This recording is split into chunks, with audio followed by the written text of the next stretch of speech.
नमस्कार मित्रों, मेरा नाम सोनू। आज मैं चंदा मामा की एक कहानी लेकर आई हूँ जिसका शीर्षक है राहजनी। रघुपति का गांव शहर से 10 मील के फासले पर था। उसके घर कोई मांगलिक कार्य होने वाला था। इस वास्ते रघुपति का मित्र श्रीकंठ संध्या के समय एक घोड़ा गाड़ी ठीक करके रघुपति की गांव की ओर रवाना हुआ। शहर और रघुपति के गांव के बीच एक छोटा सा जंगल था। उस जंगल में कुछ दिन पहले एक चोर ने रघुपति को लूट लिया था। उस लूट का सारा वृत्तांत रघुपति ने श्रीकंठ को बता दिया था। वह यूं है, रघुपति किसी काम से शहर को आया। लौटने में देरी हो गई। संध्या के वक्त अपने गांव जाने के लिए घोड़ा गाड़ी ठीक कर ली। जंगल में बड़ी दूर की यात्रा के बाद एक मोड़ पर रास्ते को रोक के पेड़ की एक ढाल गिर गई थी, इसलिए गाड़ी रुक गई। उसी समय पेड़ की आड़ में से एक नकाब वाला व्यक्ति छुरी लेकर आ पहुंचा। रघुपति के कंठ पर उसकी नोक टिकाकर बोला, तुम्हारे पास जो कुछ है मेरे हाथ दे दो। इसके बाद रघुपति का सारा धन लेकर गाड़ी वाले को भी धमका करके उसके भी रुपए लिए और पेड़ों की ओट में चला गया।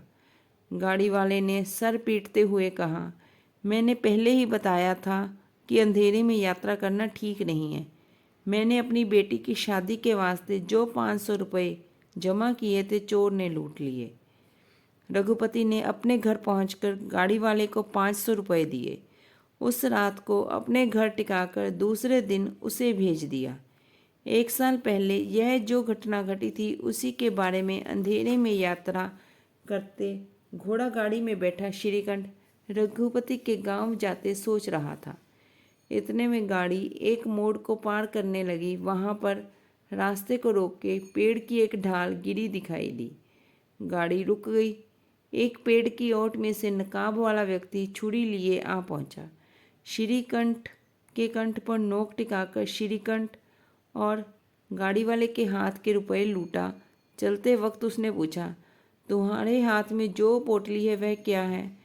यह तो मिष्ठान है, बच्चों के वास्ते ले जा रहा हूँ, श्रीकंठ ने जवाब दिया।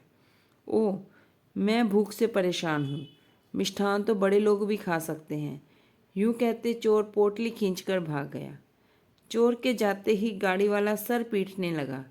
मैंने अपनी बेटी की शादी के वास्ते जो 500 जमा कर रखे थे चोर उसे लूट ले गया। रघुपति के साथ जैसी घटना घटी फिर वही हुई।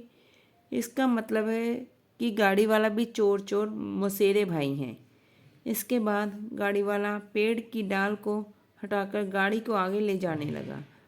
इस पर श्रीकंठ ने गर्ज कर कहा, गाड़ी को रोक दो। किस लिए? एक और चोर के हाथों में लूटना चाहते हो? गाड़ी वाले ने पूछा। आने दो उससे भी, हमारे हाथ लूटने के लिए कुछ बचा भी तो। फिर भी मेरे और तुम्हारे भी रुपए कहीं नहीं जाएंगे, जल्द ही वे रुपए हमें लौट आएंगे, श्रीकंठ ने समझाया। यह कैसे मुमकिन है? गाड़ी वाले ने पूछा। श्रीकंठ खिलखिलाकर हंस पड़ा और बोला, वह मिष्ठान बच्चों के वास्ते ले जाने वाला नहीं है, चूहों के वास्ते ले जाने वाली दवा है। सुना है कि मेरे दोस्त के घर में चूहों का राज्य है। उसने शहर में खासी अच्छी दवा लाने को बताया था। चोर उसे खाकर जल्दी मर जाएगा।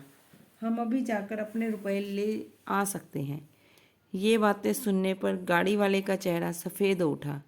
वह थर थर काँपते चिल्ला उठा, बेटा मिष्ठान मत खाओ। यूँ चिल्लाते गाड़ी वाला नीचे कूद पड़ा। श्रीकंठ भी गाड़ी से उतर पड़ा। उसका गला दबाते पूछा, अरे चोर के बेटे, इस राहजनी में तुम्हारा भी हिस्सा है? साहब, लोभ में पड़कर हमने यूं लोगों को लूटना शुरू किया है। मेरा बेटा मिष्ठान खाकर शायद मर जाए, गाड़ी वाले ने घबराए हुए स्वर में कहा। इसके बाद दोनों समीप में स्थित एक झोंपड़ी में पहुंचे। गाड़ी वाला जल्दी जल्दी किवाड़ धकेल कर अंदर घुस पड़ा। उसके पीछे श्रीकंठ भी भीतर चला गया। जब तक गाड़ी वाले का बेटा आधा मिष्ठान डकार चुका था, गाड़ी वाले ने रोने के स्वर में कहा, बेटा उसमें चूहों की दवा है, क्या तुमने खा डाला? रोने से जहर का असर जाता ना रहेगा। मेरे दोस्त के घर चलो, वैद्य से जहर को निगलवा डालते हैं। यूँ श्रीकंठ जल्दी मचाने लगा। यह बात मालूम होते ही गाड़ी वाले के बेटे के बदन में पसीना छूटने लगा। उसे कमजोरी मालूम हुई। उसका पेट मचलने लगा। इसके बाद तीनों गाड़ी में रघुपति के घर पहुंचे। श्रीकंठ बाप बेटों को एक कमरे में बिठाकर बोला, तुम लोग यहीं बैठे रहो, अभी वैद्य जी को बुला लेते हैं। यूँ कहकर वह भीतर पहुंचा और सारा समाचार रघुपति को सुनाया। वैद्य का इंतजार करने वाले बाप बेटों की खोज में सिपाही आ पहुंचे और दोनों को पकड़ ले गए। उनके जाते वक्त श्रीकंठ ने समझाया, मिष्ठान के अंदर कोई जहर नहीं है, मगर तुम्हारी बीमारी का इलाज करने वाला वैद्य यही लोग हैं। धन्यवाद मित्रों।